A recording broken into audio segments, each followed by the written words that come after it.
Anta et Mamadou.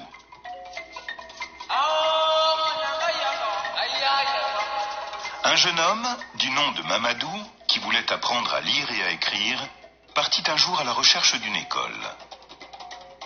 Il quitta sa province pour se rendre dans la région du Cayor, au Sénégal. Là vivait un savant qui enseignait aux enfants. Mamadou resta auprès de son maître aussi longtemps que nécessaire. Quand il sut lire et écrire parfaitement, il décida de rentrer chez lui.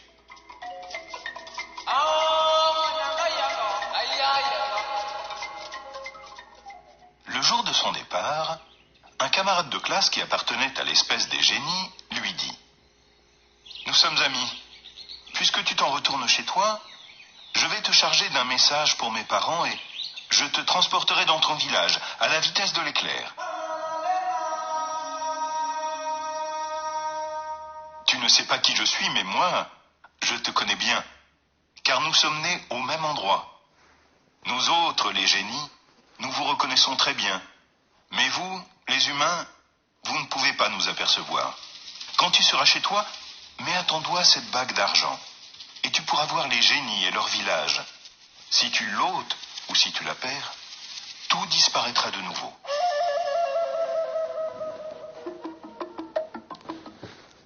Le génie demanda ensuite à Mamadou de s'asseoir sur son tapis et de fermer les yeux.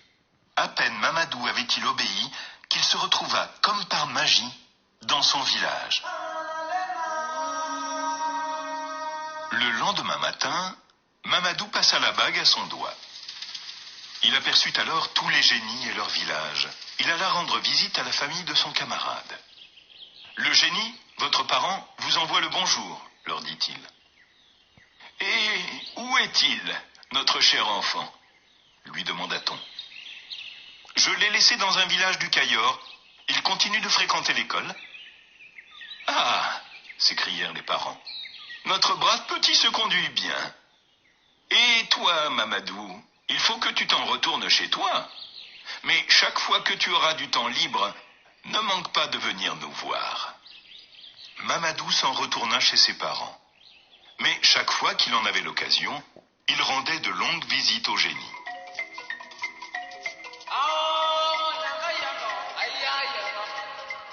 C'est qu'il avait vu la sœur de son camarade, Anta, une jolie demoiselle, et qu'il désirait l'épouser.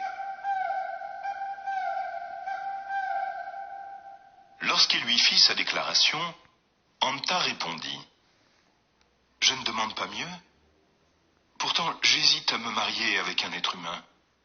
Vous êtes si coléreux et si bavard et vous mentez si facilement. Chez nous, il n'en va pas de même. Jamais un génie ne s'emporte. Jamais il ne trahit un secret. Il ne parle que pour dire la vérité. »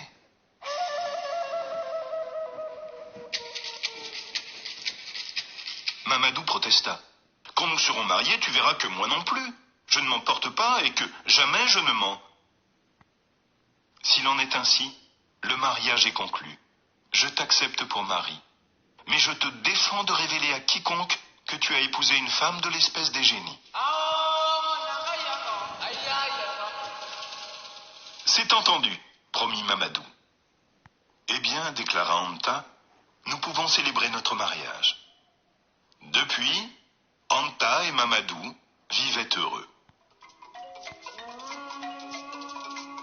Mais un jour, qu'Anta avait quitté à l'aube le village pour se rendre dans sa famille, Mamadou se réveilla pour constater que, pendant la nuit, son grenier de mil avait pris feu, son pur sang était mort, et son puissant taureau était tombé au fond du puits.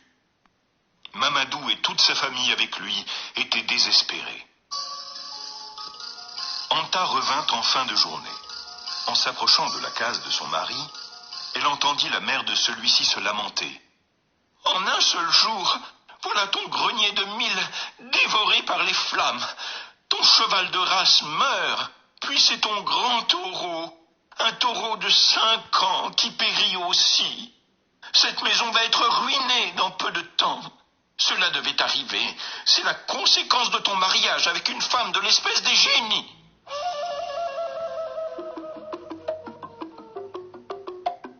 À ces paroles, Anta décida de retourner dans sa famille.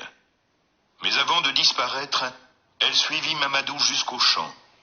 Et lorsqu'il s'endormit pour la sieste, elle lui ôta sa bague d'argent.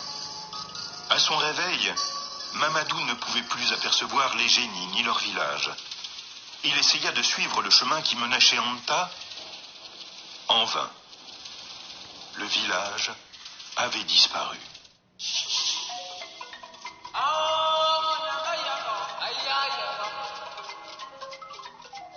Un beau jour, Anta revint dans le village de Mamadou. Elle trouva celui-ci endormi et le réveilla.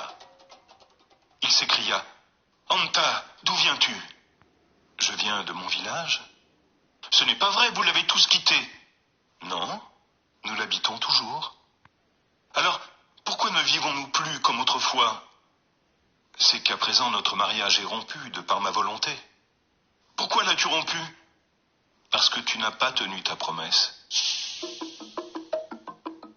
Quand tu m'as demandé de devenir ta femme, ne t'ai-je pas déclaré qu'il me serait difficile de le rester? Parce que vous autres humains, vous vous emportez, vous mentez et vous bavardez à tort et à travers. Et quand donc me suis-je emporté? En quoi ai-je menti? Pourquoi dis-tu que j'ai été bavard? Tu as eu la langue trop pendue. Mais à quel propos? Dis-le-moi enfin! Souviens-toi du jour où ton grenier de mil fut consumé, où ton cheval est mort et ton grand taureau est tombé dans le puits. Tout cela, je ne l'ignorais pas. Mais je suis parti pour ne plus revenir car j'ai entendu ta mère se plaindre de moi. Ce qui est la preuve que tu lui as révélé notre secret et que tu as trahi ta promesse.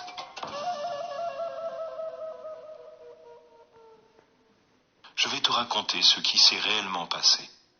J'étais resté près de toi jusqu'à l'aube. Azraël, l'ange de la mort aux bras parsemés d'yeux et portant un arbre sur la tête, est venu. Il voulait s'emparer de toi. Je l'ai repoussé et rejeté sur ton grenier de mil qui a brûlé. Il a essayé alors d'emporter ta mère. Je l'ai jeté sur le cheval qui s'est effondré sous son poids. Il s'est néanmoins entêté à rester, prêt à se venger sur ta sœur. Et moi, une troisième fois, je l'ai combattu et repoussé. Il est tombé sur le taureau qui mourut en basculant dans le puits. Si je t'avais laissé mourir ainsi que ta mère et ta sœur, que serait devenue ta maison? Elle aurait été perdue. Et si vous êtes tous encore en vie, ce fut grâce à l'incendie du grenier de mil, à la mort du cheval et à celle du taureau. Ne vaut-il pas mieux que les choses se soient passées ainsi? Tu m'as trahi, mais avant de te quitter pour toujours, je devais te révéler la vérité. Et Anta s'en alla. Jamais Mamadou ne la revit.